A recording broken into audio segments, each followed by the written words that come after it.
Hello, everybody, and welcome to Ministry Mondays with Meg. I'm Meg. I am Reverend Meg Biddle, and I serve as the National Coordinator for Ministry Life. And I have the privilege of being the host of this podcast, this web show, and I'm just grateful for this opportunity. So, thank you for everybody for watching and for listening. Today, I'm really excited about my guest. I know I say that a lot, but I am. I am excited about my guest. He's written a fantastic book.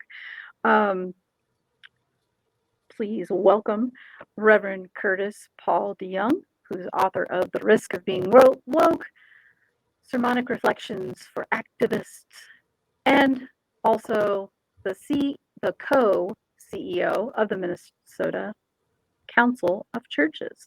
That is an incredibly long. Yeah. Anyway, thank you so much, Reverend Curtis, for joining me today and talking about your book, and about you. So let's start with who you are for people who don't know you. Let's talk about a little bit about who you are, what you do, that kind of stuff, and we'll go from there. Great. Thank you, Reverend Meg, and for this invitation to be on Ministry Mondays. Very much looking forward to this conversation today. I'm here in Minneapolis, sitting in my home office. Uh, my wife and I live 10 blocks from where George Floyd was killed, and that shapes a lot of the work that I've done and the writing of the book, which we'll get to later. But I'm presently the co-CEO of the Minnesota Council of Churches. Became at the beginning of this year, and share that with the presiding elder of the AME Church here. And she and I are together leading the Council of Churches in this season. I've been in this role 6 years. Prior to that, I was in Chicago for a while at the Community Renewal Society, a historic racial justice organization there in Chicago. Before that, I was a professor at Bethel University of Reconciliation Studies.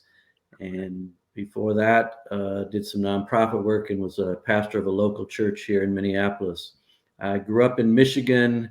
Meg and I were schooled together at the same location in Anderson, Indiana, Anderson University.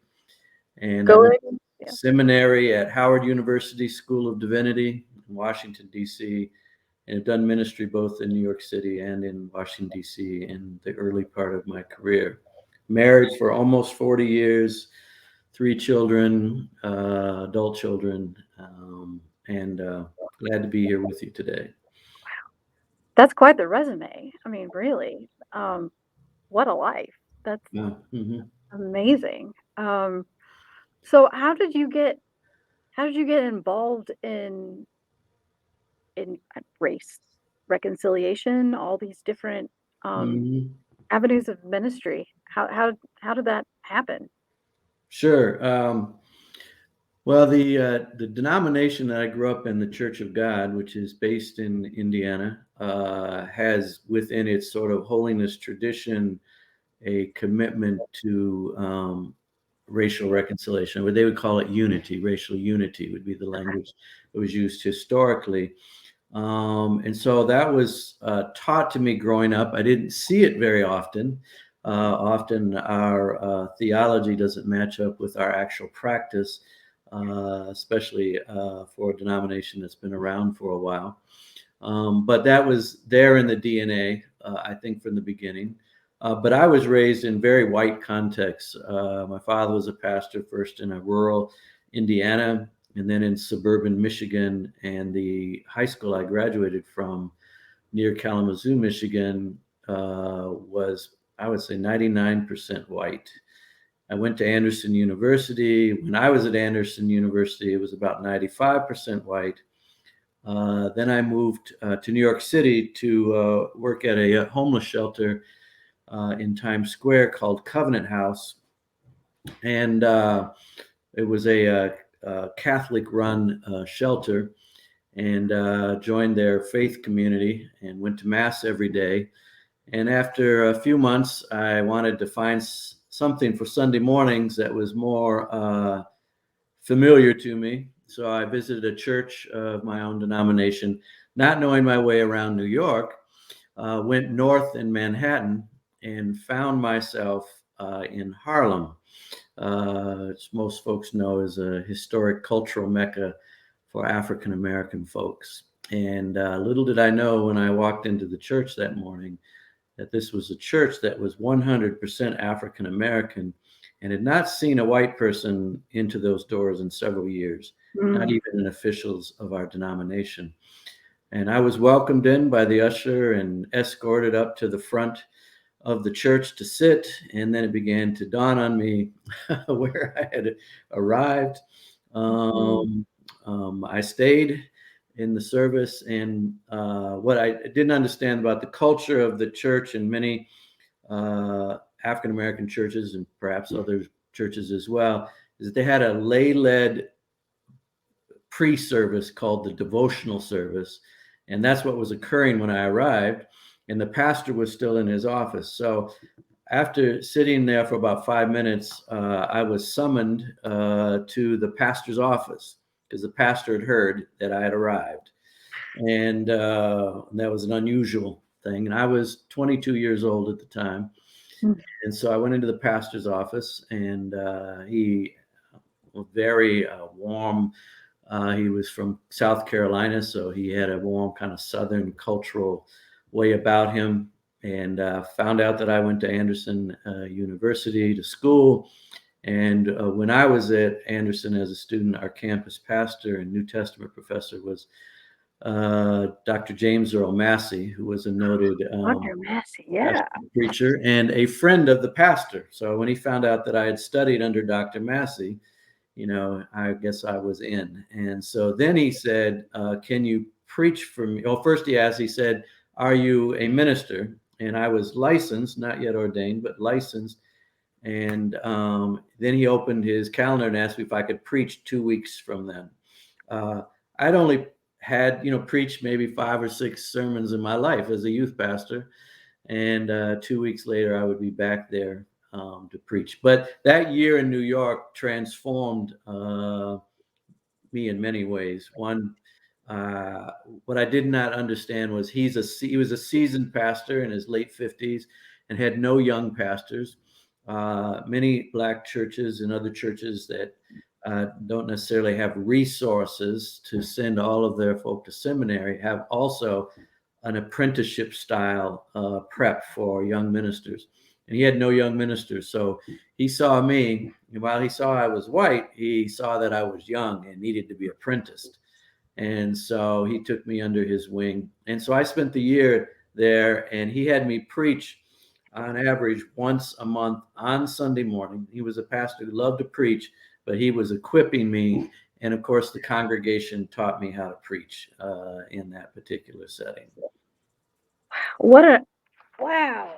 What a gift that is. Yes, yes. So you still had the traditional call and response and all. I Oh, had to learn that, of course, because that I was not a part of my upbringing. So I had to learn how to pause. I yeah. had to learn how to be extemporaneous, but it was an amazing kind of gift at such a young age. And then just to learn the ways of the Black community in New York, and of course, much of the congregation was from the South, so it was kind of a wonderful education in life in Black church in New York. Yeah, I mean, I grew up very similar to your Mhm. whole, the middle of a cornfield in Indiana, Right. the very white American Baptist Church, and yeah, and that really limits your worldview. And yes, we talked to justice was Hmm. part of our, Right. but you didn't see it. Um, you didn't hear it really. I mean, if we're honest, you just didn't. And um, so I am grateful for people along the way who open your eyes um, Hmm. to see the world differently than you see it, in that little tiny polarized community that so often we end up in. That's what an amazing experience for you. So Um, that I sort of set my life in a new direction. And just to kind of complete the preparation for ministry, after a year there, I decided I needed to go to seminary. That's when you went to seminary. And Okay. I went back to Anderson, and I know you also graduated the Yeah. seminary there. This was the early 1980s, and Dr. Massey was the only Black professor at the Mm, seminary. So I, of course, took all his classes, but realized that they were not going to prepare me for the kind of urban multicultural context I was feeling called toward. So I had applied and was accepted at Union Theological Seminary in New York City, but stopped by Washington, D.C. for the summer at another Black church in our denomination, pastored by a gentleman by the name of Samuel Hines, who was Jamaican. And the congregation is about 50% Jamaican, 50% African American. And I always have to be honest in these conversations. I always, you want to have some sort of great story where the heavens opened and God mhm. spoke. But I met a young woman in the congregation who got a hold of my heart and is now my wife. And I said, there must be a seminary in Washington, D.C. I can go to see if this relationship is going to go anywhere. And this was a Black church in Washington, D.C. So they took me over to the Black seminary, the HBCU seminary, Howard University in Washington, D.C. And a couple of the pastors were graduates there, introduced me to the dean. And the dean had previously been a dean at Union Theological Seminary, of all Okay. things. So he welcomed me in. And so my theological education was in a historic Black context of Howard University. Well, really, the heavens opened up and introduced you to Yeah, your wife. So, exactly. just take the story that way. I That's mean, right. it's still a beautiful story, whether it was God Thank spoke you. to you and Yeah, um or God said, here's a beautiful woman, to be your partner on this yeah. journey. Um, wow, that's I just I would just read your life story. I mean, that would just be it's reflections from that would are just Mhm. lovely. Um, so then you've gone to Howard. You've Right. you've gone from little bitty Indiana, Mhm. all in a box, to now the world looks different and you're seeing everything in new ways and you're introduced into a community. Um, uh, what was that like? Were you welcome? Did they look at you like, dude, you don't belong here? I mean, Mhm. Well, in the 1980s, being an interracial couple had its challenges. mhm, Um, so what I learned to do when I would send my resume to different churches that were looking for a pastor is I'd put a picture of the two of us with the resume, mm, and then I just wouldn't hear from the folks that had a problem with that because we had some encounters that were unpleasant mhm, in that regard. Unexpectedly, there was a church here in Minneapolis, Minnesota, that was interested, and they were in a neighborhood that was becoming multiracial, and they actually saw our marriage as an advantage. And so we ended up coming here, which, in God's sense of humor, to one of the whitest places in the country as far as major cities go. And then, of course, our snow adds another aspect to the whiteness here. And so that's how we ended up here in Minneapolis. But an interesting conversation occurred before I left Howard University. One of my professors, whose name was Dr. Calvin Morris, had been a colleague of Martin Luther King, and by this time, I'd been on King's staff in Chicago, and by this time, was teaching at the seminary, and he did an exit interview with me. And he said, "You probably want to stay here in a context like Howard. I mean, in a Black context, and you, because you've been here now and you appreciate this." He says, "But we've been equipping you to go back into white contexts and do work around addressing racism in white contexts." And he says, "You need to stay connected to the Black church, of course, for community and for sustenance, etc. But we need you to go back into white community." So the move to Minneapolis, when I reflected on it later, made sense given sort of his, I guess, prophetic remarks over my life. And that has been fairly consistent through the work. And then, of course, in these last few years with the killing of George Floyd, never would I have dreamed that that would have occurred here in Minneapolis. So was it the murder of George Floyd? Was it the life experience? Is it just all of it that brought you to this place where you're like, I have to write this book? How did that happen?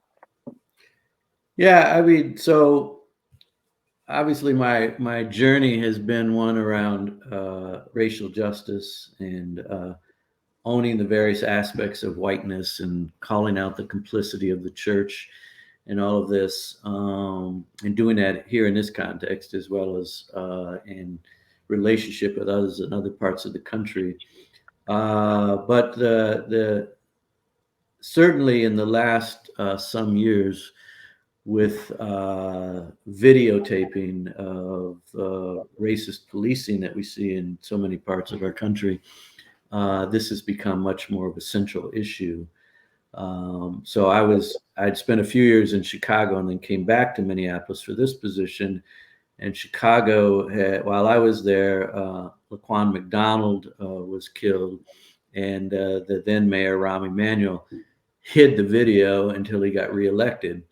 And so I was really introduced to some of those issues in a Chicago kind of way, and then came back with that kind of set of glasses on to view what was happening here in a fresh perspective.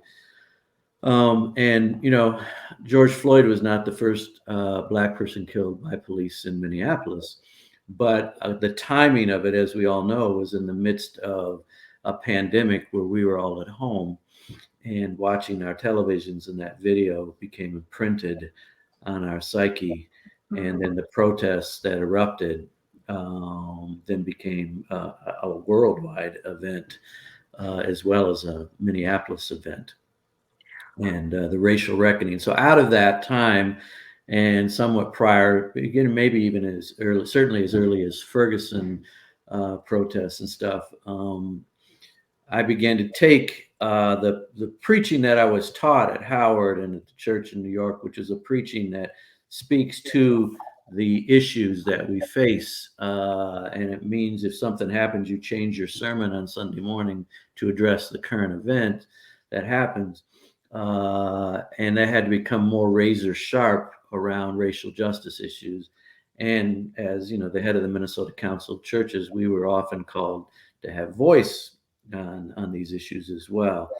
So the sermons, which have been turned into reflections in this book, come out of that season of the last, I'd say 10 years, kind of post-academic life, being back in the streets, in pulpits, having to preach about these issues, and knowing that others have the same challenges, have to go into the pulpit and know how to preach. So,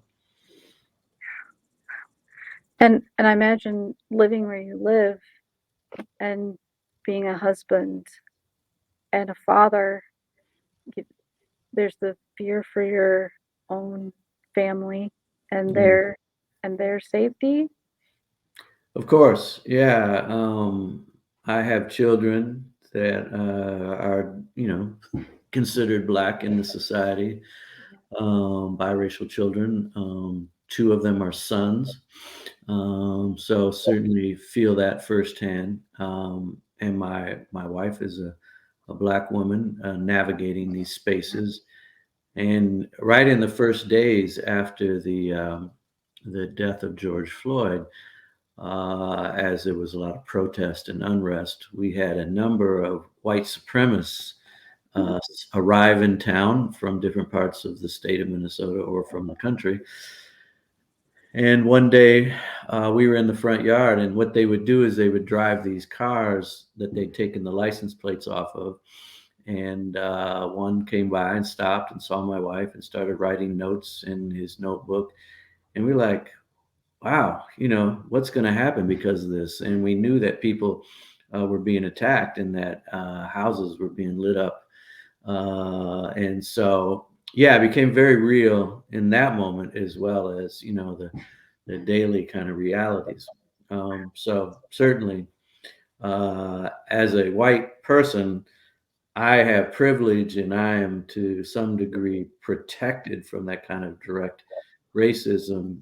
But as like anyone who's in relationship with folks of color and is really listening to their stories and observing what's going on, and you have kind of a window in to the effects of racism. Um, I don't want to give all of the book away because I actually want people to buy it and read it. Mhm. And you can do that, folks, at judsonpress.com. That's judsonpress.com. I will put a link to Judson's website in the show notes. But there there's just so much that is in here, and of course you have all the wonderful names of everyone from Fred Craddock, because how can you not love Fred Craddock? Mhm. But I is did you write this book with um, preachers in mind? Who did who was your who did you write this book for? Um, these were sermons that, or parts of sermons that I adapted into reflections to try to, but retain the sermonic feel Yeah. to them because I think that's important. So, Kurt, certainly preachers, but also folks who are activists, folks who are out in the streets, raising our consciousness around these issues, lay leaders, teachers. I think just folks who are trying to see how their faith and their commitment to justice intersects are people who can read this book and benefit from it. Um, I also wanted to showcase, if I can use that term, Sure. the way I learned biblical scholarship at Howard University. Sure. Absolutely. So my professors brought a Black perspective to scripture and to thinking. And when I left Howard, I continued to read those scholars and the growing number of scholars in the African American community. But I also began to read scholars in Asian American or world global Asian folk, Native Indigenous folk, Latinx folk, Palestinian folk. I just wanted to read a broader. So my goal when I look at a text is to get as many perspectives on that as possible. So where this book didn't require footnotes, I put footnotes in there so that folk could see who I borrowed or got this idea from, who's a part of that kind of a cloud of witnesses, as it were, in the work of creating sermons or reflections.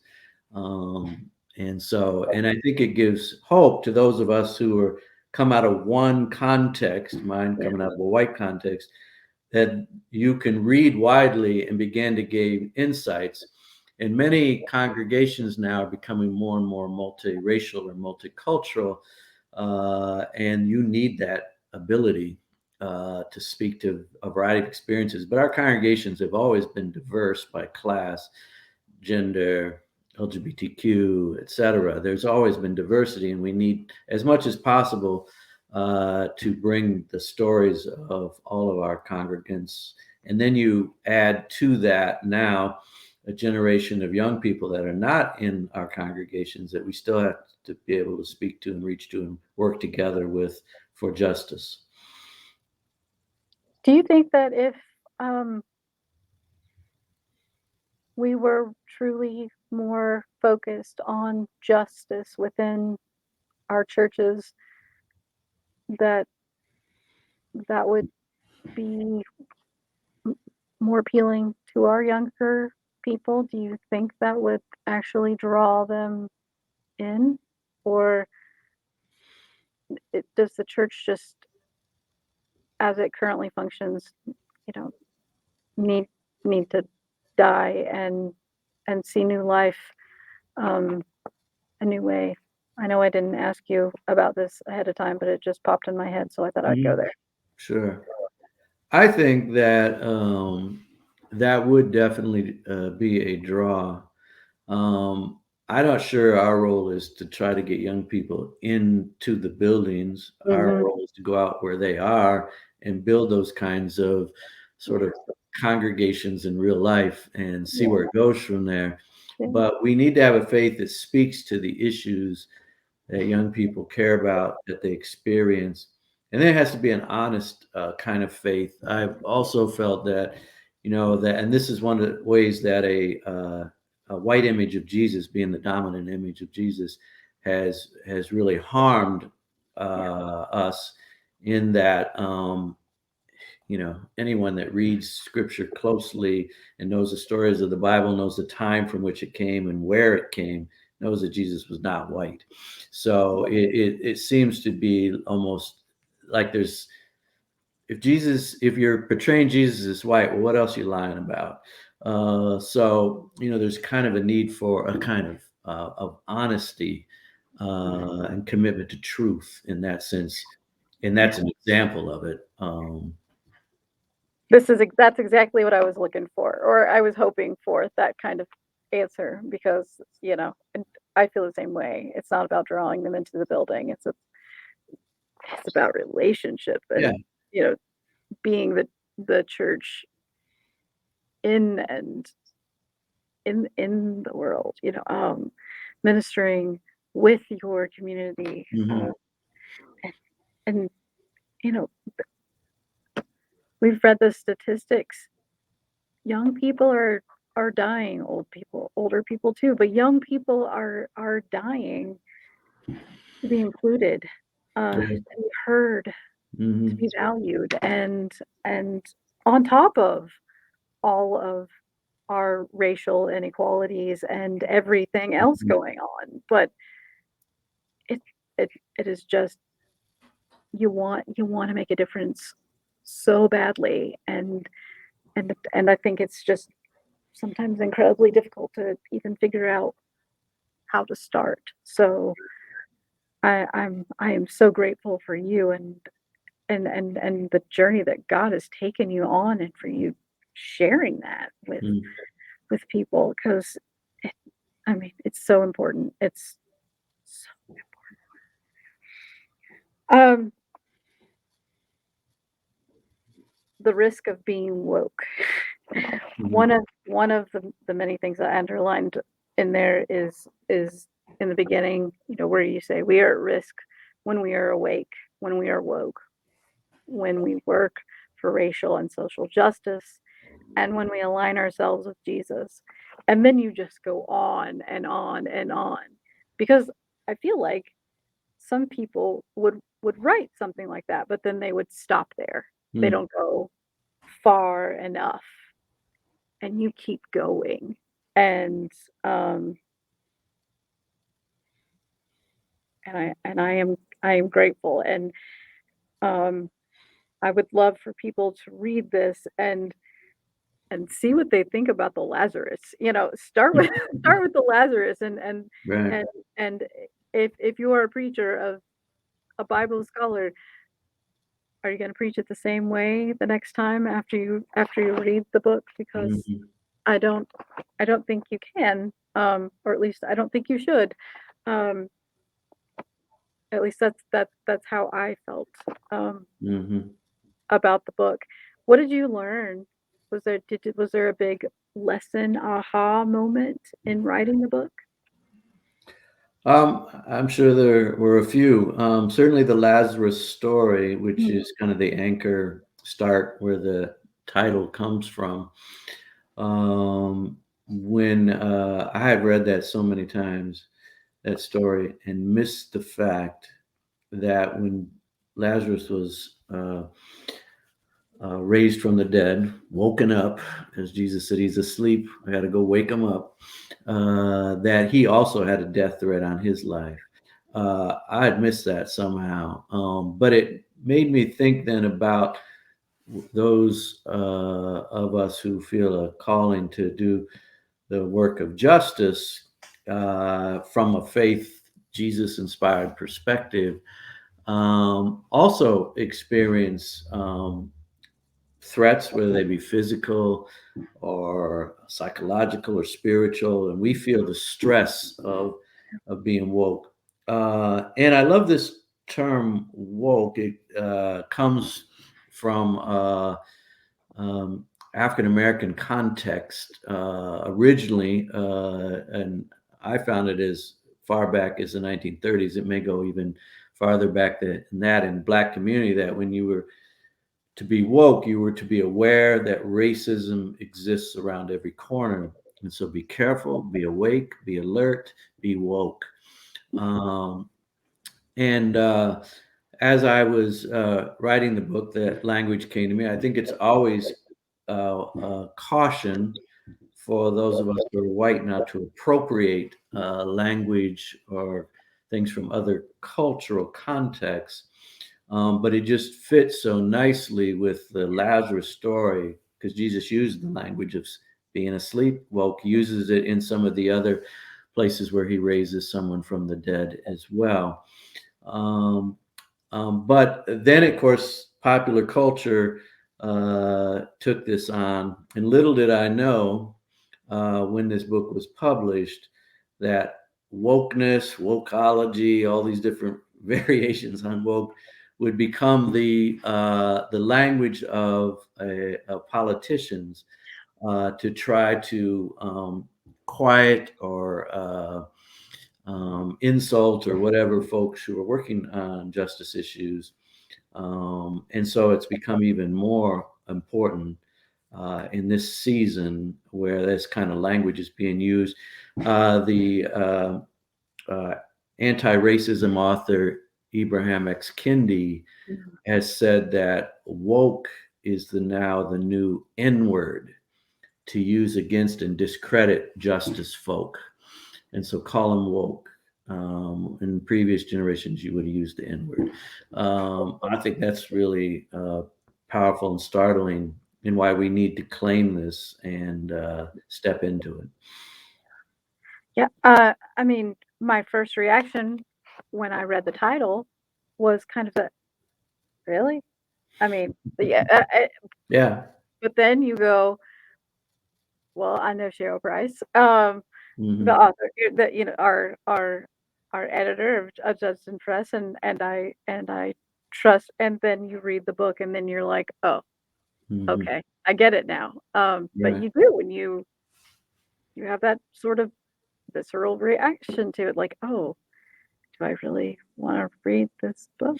But you do. Yeah. You do, folks, listeners, viewers, read the book. Read the book. Um, we could go on and on about this forever. And you know, who knows? There might be part two down the road. Okay. Uh, do, do you see yourself writing more? Is is this the first for you? And I've written several books, Okay.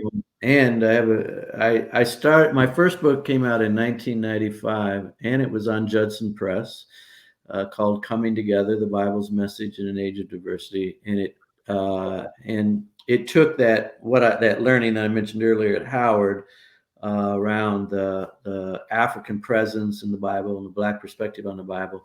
And it took that and added the various other kind of cultural, racial perspectives on the Bible. And then I've done some work on reconciliation perspectives and social justice activism. And this is my first couple books I wrote as a solo author.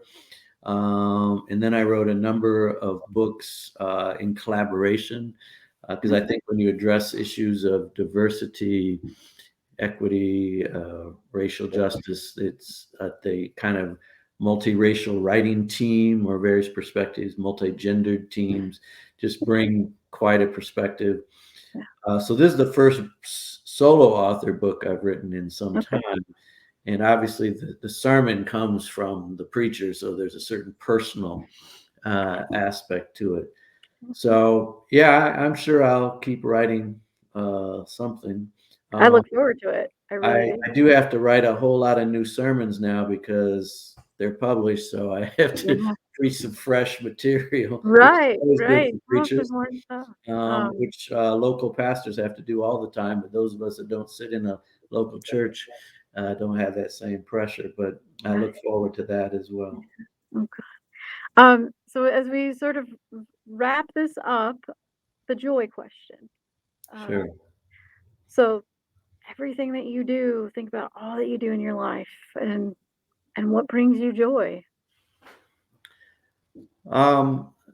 Yeah, it's nice you give us advance notice on this Yes, question so we can yes. reflect a bit on it. That is the one I do warn people Yeah. about because And it's an important question. yeah, so I think related to the work, it's when you actually see, get a glimpse of the reality of reconciliation, that it is possible, that we can live beyond these ways that society defines us and separates us. It's often work to do that, but it's good work. But when you have those moments where you just kind of feel, Howard Thurman used to write about how we usually don't experience our lives other than as Black people or white people. But there are that moments where we experience ourselves as humans, where we kind of, without losing our whiteness and Blackness, obviously we step into this kind of piece. So that's a time that brings joy. When those moments, obviously my family is a key source of my joy. And I know others have said this as well on your podcast, but I'm a beach person. And so the place of peace for me is at the beach. Oceans. I live in Minnesota. We got 10,000 lakes, but none of them are an ocean. So I do walk the lakes here as much as I can, but whenever I can, and I can get to an ocean. And so my favorite beaches and oceans are in Cape Town, South Africa, in Guadeloupe, and then I like the beaches along the Gulf, particularly the Gulf shores in Alabama, which is where I wrote the proposal for this book. So, Okay. Well, what a joy it has been to chat with you, to read your book. Again, everyone, The Risk of Being Woke for our listeners. I'm holding up a copy of Reverend Curtis Paul DeYoung's book with the foreword by Mama Iva. Yep. Iva Carruthers. And it's available at judsonpress.com. I'll put the link in the notes. And I'm just so grateful for you to take the time to chat with me, share a little bit about your life and your story, and look forward to seeing what comes next. Thank you for the invitation. It's been a joy to hang out with you today. Yeah, it's been my pleasure. And for all those listening and watching, we thank you for being a part of this. And catch us next time, next Monday. We're on Facebook, Spotify, all those fun places, YouTube. Just Google Ministry Mondays with Meg. you'll find us. But we thank you for your support. Thanks for listening and for watching.